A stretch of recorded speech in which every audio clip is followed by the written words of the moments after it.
రక్షించే వీరభద్రుడే కదా అందరిలోకి ఉత్తమ వరుడు. కాదు భేతాళ. కాదా? అయితే నువ్వు నీ జవాబు సరైనది అనడానికి ధర్మ విరుద్ధంగా ప్రవర్తిస్తావా?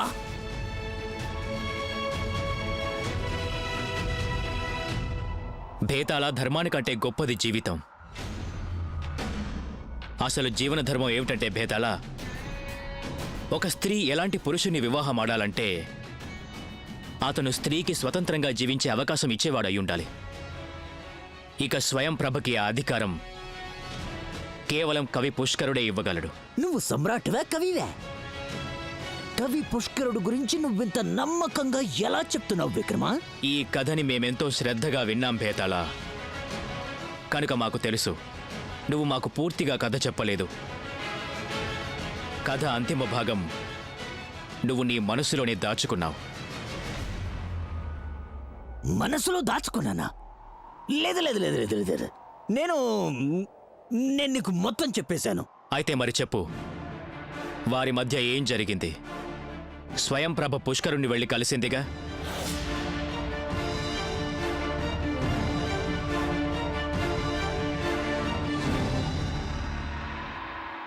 స్వయం ప్రభ, ఇప్పుడు ఇవన్నీ అవసరం లేదు. మీరు కూర్చోండి.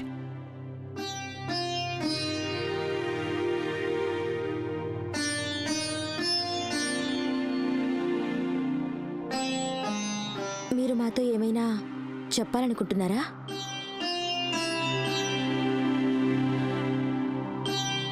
వివాహ మండపంలో మీరెంత కఠోర సత్యం చెప్పారు. మీరెవరిని ప్రేమిస్తున్నారో మీ ముగ్గురికి తెలుసు, కానీ మేము నిర్ణయించుకోలేకపోతున్నాం. మేము మీలో ఎవరిని వరించాలో. స్వయం ప్రభ, మీరు తొందరపడి ఎలాంటి నిర్ణయమూ తీసుకోకండి. మా ముగ్గురిలో ఎవరిని వరించాలని లేకపోయినా వివాహం చేసుకోకండి.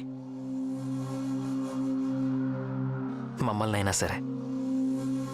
ఎందుకంటే ఇది మీకున్న హక్కు.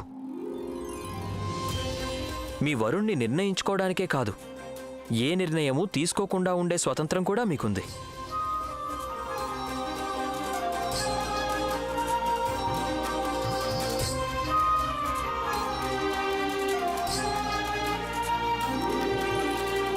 భేతాళ, ఈ కారణంగానే రాకుమారి స్వయం ప్రభ కవి పుష్కరుణ్ణే వివాహం చేసుకోవటం ఉచితం. ఎందుకంటే కవి పుష్కరుడి సాహచర్యంలోని స్వయం ప్రభ తన భావస్వాతంత్రాన్ని వ్యక్తం చేసుకోగలదు. మనసుకు నచ్చినట్టుగా తనదైన రీతిలో తనుగా జీవించగలుగుతుంది. జీవితంలో దీన్ని మించిన సౌఖ్యం ఏదీ ఉండదు భేతాళ.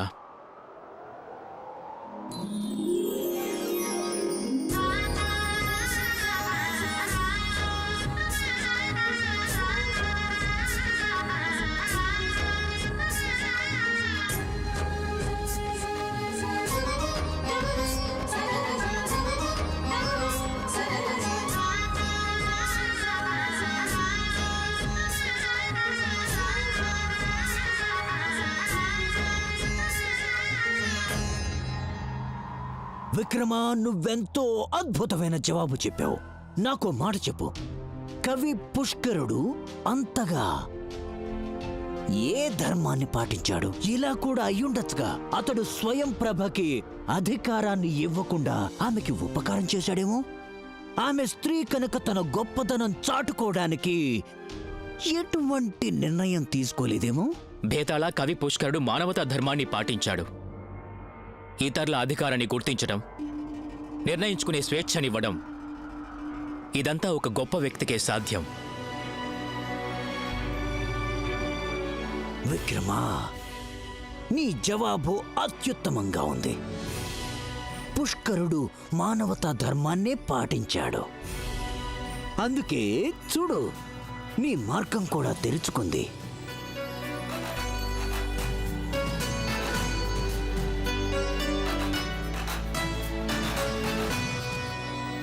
కానీ నువ్వు భేతాళ నియమాన్ని ఉల్లంఘించావు. నేనంతగా వారించినప్పటికీ కూడా కథ పూర్తి కాకముందే నువ్వు మాట్లాడేశావు. నా శని వదిలింది. ఇక నేను ఈ భేతాళుడు హుష్కాకి. భేతాళా, నువ్వు అలా వెళ్లేందుకు వీల్లేదు భేతాళా. మిత్రమా, వెళ్ళిపోతున్నాను. నువ్వు వెళ్ళిపో. మళ్ళీ తిరిగి ఎప్పటికీ రాకు. నువ్వు అలా వెళ్ళడానికి వీల్లేదు భేతాళా. ఎందుకిలా ప్రాణం మీదకి తెచ్చుకుంటావు విక్రమా? ఈ ప్రేతస్థలిని వదిలి మీ లౌకిక జీవితానికి తిరిగెళ్ళు.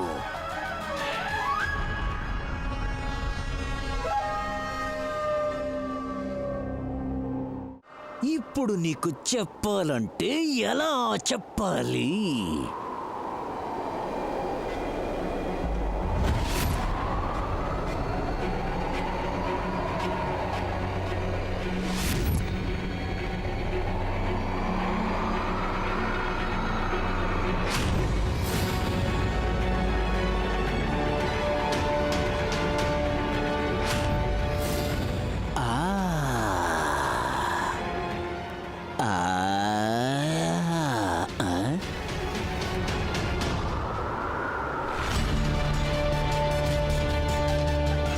జగముండి విక్రమార్క, చెప్తే వినిపించుకోవు కదా భేతాళుణ్ణి.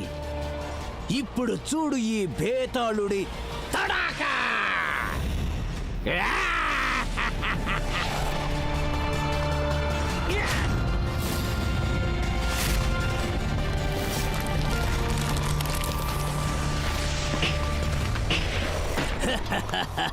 ఇక నేరుగా నీ లౌకిక లోకంలోకి వెళ్ళి పడతావు. మేము మేము మేము అనుకునే విక్రమా.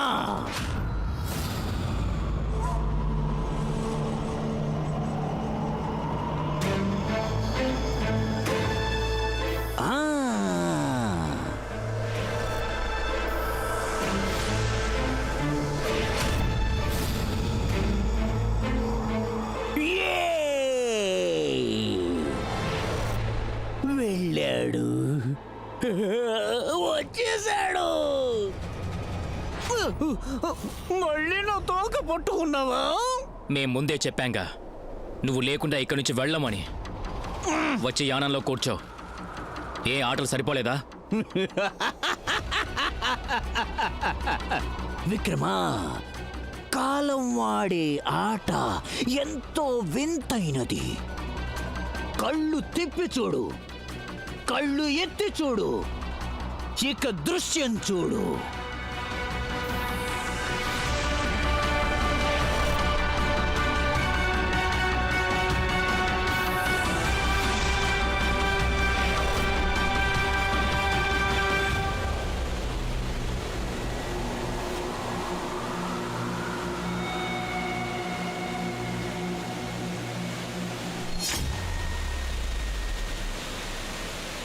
ఇదేమిటి రాజా విక్రమాదిత్య, ఒట్టి చేతులతోనా?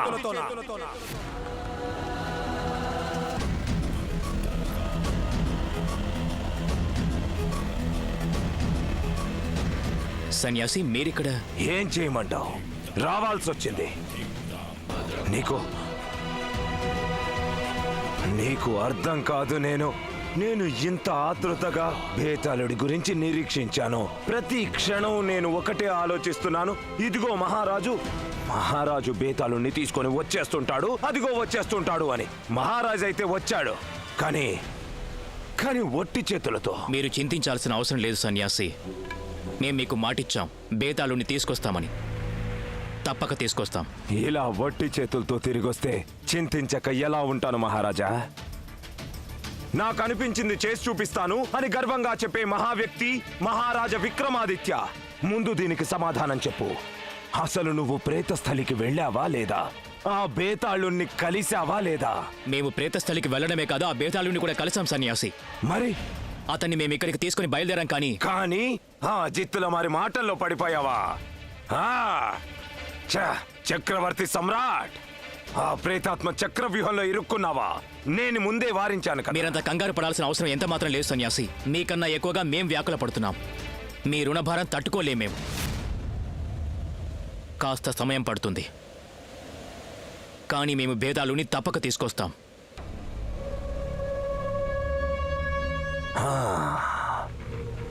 సమయమైతే ఖచ్చితంగా పడుతుందనుకో. అసలు ఆ భేతాళుణ్ణి ప్రేతస్థలి నుంచి రప్పించడం అంటే యుద్ధం చేసి సమస్త లోకాన్ని జయించడం కన్నా ఎంతో కఠినమైంది. సమయమైతే పడుతుంది. అంత నిరాశ పడకండి సన్యాసి. మీరు ధైర్యంగా ఉండాలి.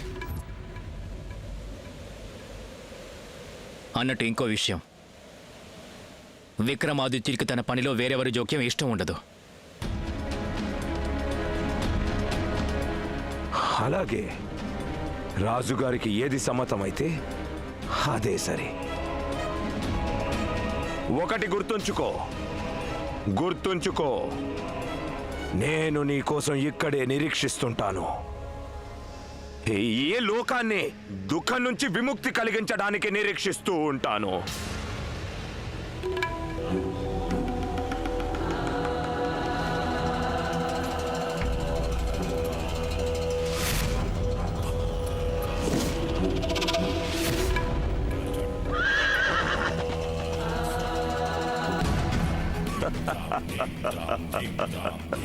విక్రమా, నాకు బాగా తెలుసు నువ్వు బేతాళుణ్ణి తప్పక వెంట తీసుకొస్తావని.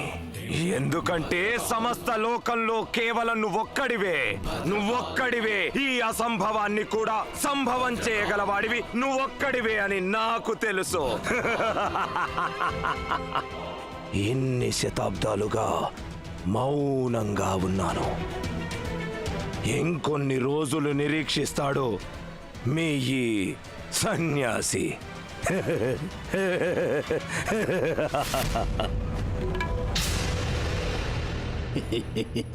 ఏయ్ విక్రమాదిత్య, క్షణకాలం పాటు నాకు అనిపించింది భేతాళుడి చేతి నుంచి ఈ ప్రేతస్థలి జారిపోయి నా యుక్తులన్నీ నిష్ఫలమైపోయి నువ్వు తీసుకెళ్ళి భద్రకాలుడికి అప్పచెప్తే ఇక అతనేమో బేతాళా బేతాళా బేతాళా అరే నువ్వు రావద్దు. నా మాట విను ప్రేతదేవత. నీకు పని లేదు పాట లేదు. భేతాళుడికి పట్టిన గ్రహచారాన్ని వినువు. రావద్దు.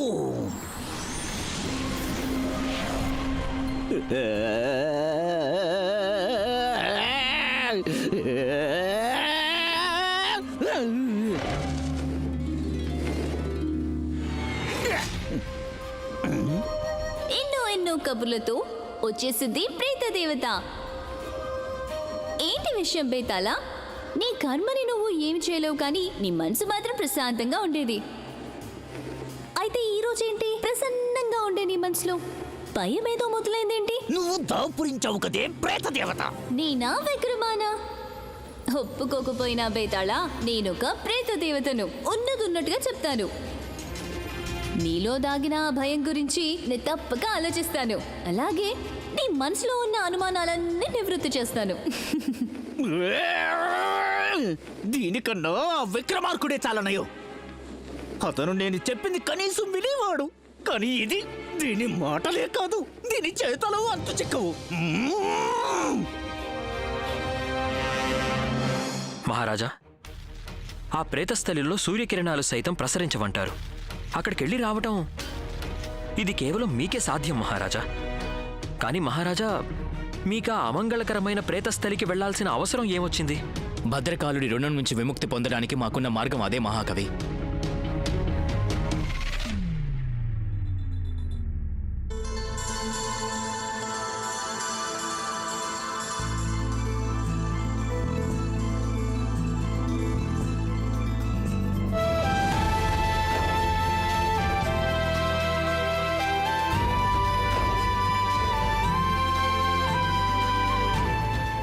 నీ వంటి వీరనారి కళ్లల్లో కన్నీళ్ళేమిటి మహారాణి?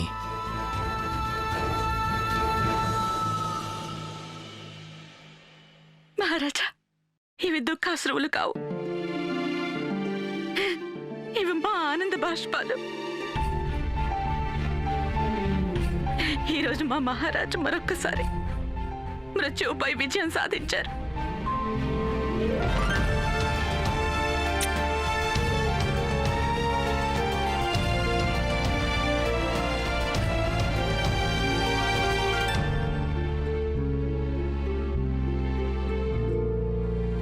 బేతాళా, నువ్వు చాలా విర్రవీగిపోయేవాడు కదూ ఈ ప్రేతస్థలిలోకి ఎవ్వరూ రాలేరు అని.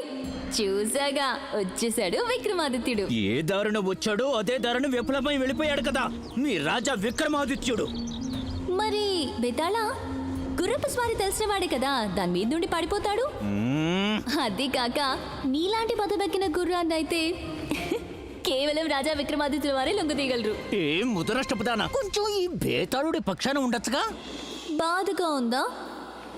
నిజం ఎప్పుడూ నిష్ఠూరంగా ఉంటుంది. అది కాక ప్రేతదేవత ఉన్నదున్నట్టుగానే చెప్తుందా. బేతాళా, 1100 ఏళ్లగా ఈ చెట్టు పట్టుకునే వెళ్లాడుతున్నావు. విముక్తి పొందాలని ఆలోచనే రాదా అసలు నీకు? ప్రేతదేవత గత 1100 ఏళ్లుగానే నీ ప్రేతస్థలిలో ఉంటున్నానంటే అది కేవలం ఆ భద్రకాలుణ్ణి చంపడానికే. ఆ భద్రకాలుణ్ణి చంపే ఉపాయం ఈ లోకం మొత్తంలో కేవలం ఈ బేతాళుడి దగ్గరే ఉంది. బేతాళా, చూడు, అప్పుడప్పుడు నీ మాటలు నాకు అస్సలు బోధపడవు. నిజంగానే నువ్వు 1100 ఏళ్లుగా ఈ వృక్షంపై భద్రకాళిలో జీవం రావాలని నిరీక్షించుంటే ఇప్పుడు దేనికి ఆలస్యం? వెళ్ళి అంతం చేసే ఆ భద్రకాళుణ్ణి. నేను భద్రకాలుణ్ణి ఒంటరిగా అంతం చేయలేను కనుక నాకు ఇంకొకరి సహాయం కూడా అవసరం. ఇక 1100 ఏళ్ల తర్వాత ఇప్పుడు నాకేమనిపిస్తుందంటే అలాంటి వ్యక్తి నాకు దొరికాడని. ఎవరు?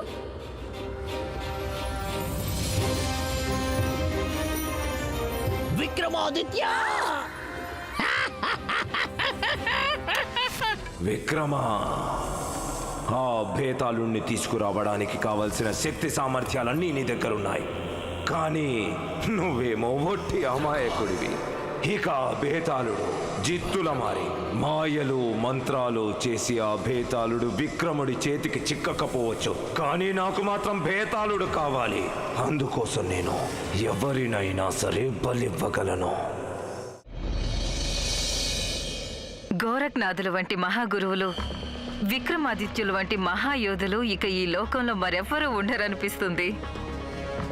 ఇక నా సుపుత్రుడు భారవుడు, ఈ భూమికే భారం వీడు. మీ బాబాయిని చూసైనా నేర్చుకో అని ఎన్నిసార్లు చెప్పానో వీడికి. తనలాగే నువ్వు తయారవ్వాలి అంటే వినడే. ఎప్పుడు చూడో ఆ గుర్రాల మధ్యన పడుంటాడు. దిగులు పడకండి వదినా. గుర్రాలతో స్నేహం వీరత్వానికి మొదటి మెట్టు. స్నేహం గుర్రాలతోనో లేదా గడ్డితోనో ఆ గురుదేవులకే తెలియాలి. మహారాజులకు జయము జయము. మహారాజా, వరాహమీరులు మిమ్మల్ని కలవడానికి వచ్చారు. బేతాళా, నీ సమస్య ఏంటో చెప్పనా? నీ చావు తెలివితేటలకు హద్దే లేదు. అరే, ఆ భద్రకాలుడు విక్రమాదిత్యుడిని పంపించిందానికి నిన్ను తీసుకురావడానికేనా? అతను నీకెందుకు సాయం చేస్తాడు? ప్రేత దేవత విక్రమాదిత్యుడు భేతాళుడికి భద్రకాలుడికి మధ్య 1100 ఏళ్లుగా జరుగుతున్న యుద్ధంలోకి, ధర్మయుద్ధంలోకి ప్రవేశించాడు. ప్రస్తుతం అతడు అధర్మం అనే శస్త్రం ధరించుండొచ్చు, కానీ అతడు ధర్మాన్ని అనుసరిస్తాడు. విక్రమార్కుల్లో ఉన్న సద్గుణాలే ఆ భద్రకాలుణ్ణి వాడి అంతం దాకా తీసుకెడతాయి. చతురుడివే బేతాళా, చతురుడివే. ఒక్కసారి కలిసావో లేదో ఇంతటి నిర్ణయం తీసుకున్నావా? అంతటి చక్రవర్తి విక్రమాదిత్యుడు నన్ను ఇక్కడి నుంచి తీసుకెళ్తాడు, కానీ ఆ భద్రకాలుడి మాట కాదని నీ మాటే వింటాడు అని. భలే చతురుడివి. ప్రేత దేవత మొదటి విషయం ఏమిటంటే భేతాళుణ్ణి ఈ ప్రేతస్థల నుంచి తీసుకెళ్ళటం అంత సులభమైన విషయం కాదు. రెండో విషయం ఏమిటంటే నన్ను ఎవరైనా ఈ ప్రేతస్థలి నుంచి తీసుకెళ్లగలరు అంటే ఆ వ్యక్తిలో దేవతలు ప్రసాదించిన మొత్తం 32 సద్గుణాలుండాలి. ఆ గుణాలే మనిషిని పరిపూర్ణుణ్ణి చేస్తాయి, దేవతా సమానుణ్ణి చేస్తాయి. ఎందుకంటే ఒక ప్రేతాత్మను ప్రేతస్థలి నుంచి దూరంగా తీసుకెళ్లడానికి వారు దేవతుల్యులు కావటం అవసరం. ఇక ఇప్పుడు చూడాల్సిందేంటంటే మీ రాజా విక్రమాదిత్యుడు దేవతుల్యుడా కాదా అనే నిర్ణయం నేను తర్వాత తీసుకుంటాను. ఇప్పుడు నేను అలసిపోయాను, నాకు విశ్రాంతి కావాలి, అంటే తలకిందలవుతాను.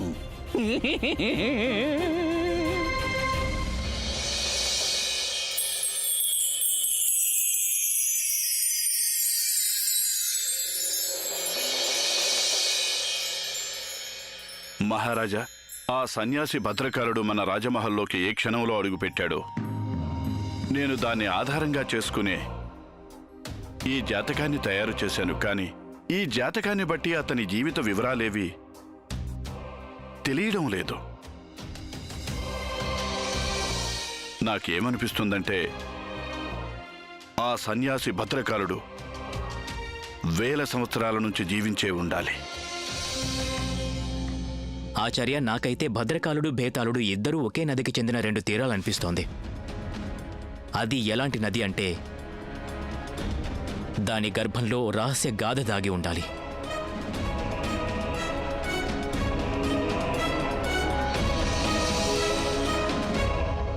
రహస్య గాథ అయితే ఖచ్చితంగా దాగి ఉంది విక్రమాదిత్య. ఆ గాథని అర్థం చేసుకోవడానికి మనిషిలో జీవితాన్ని సార్థకం చేసుకునే ఆ 32 గుణాలు ఖచ్చితంగా ఉండాలి. మరి ముఖ్యంగా గుణాల్లో మానవత్వం ప్రప్రథమమైన గుణం.